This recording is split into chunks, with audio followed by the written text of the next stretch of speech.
On the Joe Rogan Experience, Jiri Prochazka and Joe Rogan discussed the ongoing debate about MMA judging, with both agreeing that the current 3-judge system has led to too many controversial decisions. Rogan suggested that increasing the number of judges to 5 could lead to fairer outcomes, reducing the chances of bad decisions and preventing fan outrage. As an example, they brought up the closely contested fight between Magomed Ankalaev and Jan Blachowicz, which ended in a split draw. Jiri admitted that he personally thought Blachowicz had done enough to win that fight. However, Prochazka challenged Rogan's idea of adding more judges, offering a different solution, eliminating decisions altogether. He offered an idea that fights should continue until there's a definitive winner, removing the need for judges entirely. This sparked an interesting debate between the two, with Jiri advocating for a purer, warrior-style approach to competition, where only a finish determines victory. Jiri admitted that some fighters might not like the idea, but at the end of the day, this is fighting. Matches should be settled with a clear winner, not left to the judges. Jan Blachowicz, he's one of the, I think, the only guy to go the distance with Pereira other than Bruno Silva, right? Yeah, because he have the hands up. I mean, I'll never forget the fight with Ankalaev when he was just going shin to shin with Ankalaev, and Ankalaev could barely walk. Man, I thought like he won that fight, but... Very close. Yeah. Very close fight, but you could definitely see giving it to Jan Blachowicz. I think we need more than 3 judges. We need at least 5 judges. I think 3 is too little. I think we need, because there's too many times where 2 judges get it wrong, and the crowd is like, what the fuck?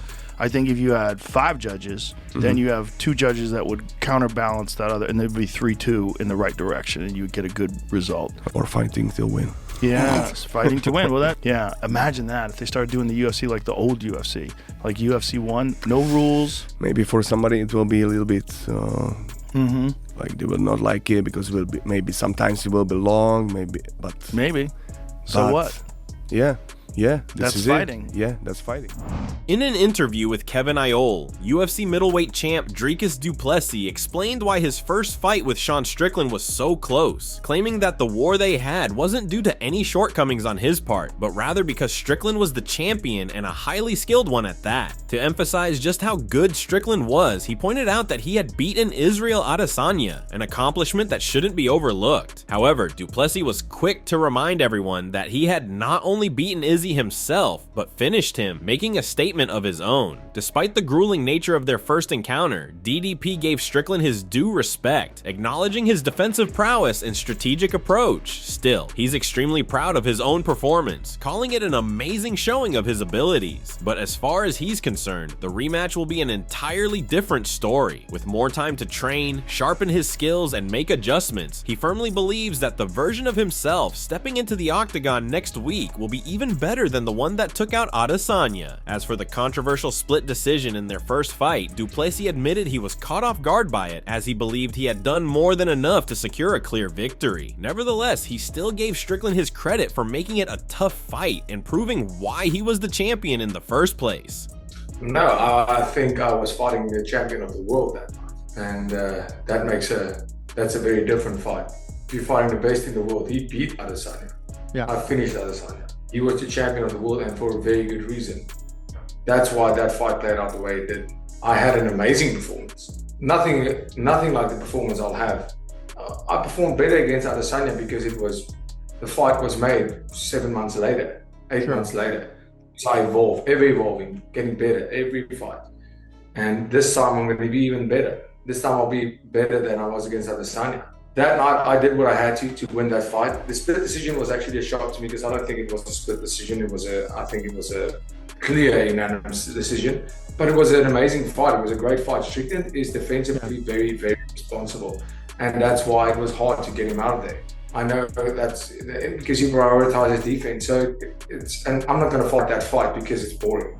Ilia Topuria has made it official. He's moving up to lightweight. In an exclusive Spanish interview with Cope, now translated into English by us at MMA Psycho, the UFC featherweight champion confirmed that his next fight will be at 155 pounds. He revealed that he's aiming for a return in May or June, but is even willing to fight as early as April if Islam Makhachev is ready. What makes this even more intriguing is that El Matador confirmed he's already in discussions with the UFC, and his interest in defending his featherweight title is almost non-existent. In his mind, he's already taken out the two biggest names in the division, Alexander Volkanovski and Max Holloway, leaving little incentive to stay at 145. Several sources are reporting that Volk versus Diego Lopes should be announced soon for UFC 314 in Miami for an interim title, adding even more intrigue to the situation. Fueling speculation even further, Dana White recently teased that something special is in the works for Makhachev. When asked if it was a super fight, he hinted that the interviewer was on the right track. Adding to the buzz, Makhachev's manager posted on Twitter that Islam Makhachev's next opponent won't be Charles Oliveira. With both Makhachev and Topuria having cleared out the biggest threats in their respective divisions, a showdown between them is starting to make more and more sense. Oh, this is breaking news. Is it possible that we've already seen your last featherweight fight? Yes, for sure. Most definitely. Yes. Are you moving up to lightweight? Yes. 5 kilograms of difference. Can you imagine? 5 kilos. That's 5 kilos of sushi, steak, pasta. What a relief. I mean, I've been struggling so much with weight cuts, and now it's time to enjoy myself a bit more. Enjoy what I do, you know, and not focus so much on the weight cut, because otherwise it just gets exhausting. Is this weight change your decision? A sports decision? A medical decision advising you to move up? Well, yeah, imagine. I made my UFC debut in 2020, and I started ranking in featherweight. That's for 4 years of grueling weight cuts. There was talk about Miami. I don't know. Honestly, I have no idea because I still have a couple of conversations pending, discussing it, seeing how they envision my future. But me, well, I have it pretty clear in my mind, more or less how I want to do it and how I want to shape it. I'm definitely moving up to lightweight though. I want to have 3 fights in 2025.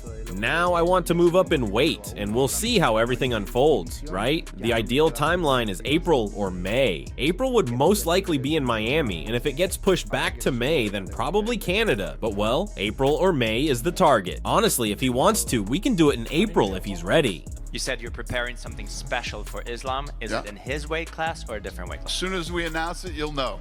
Okay. While some fans argue that it's too soon for El Matador to move up, especially with an undefeated contender like Movsar Evloev still in the featherweight division, the conversation is gaining momentum. One thing is clear, the UFC is brewing something massive for the fans. What do you think about Ilya's move to lightweight? Do you believe he's ready, or should he defend his featherweight title one more time? And what do you think about Volk and Lopes potentially fighting for an interim belt? Who do you see winning that matchup, and does Movsar Evloev deserve the title shot instead? Leave your comments below. Thanks for watching, and don't forget to subscribe for daily MMA news.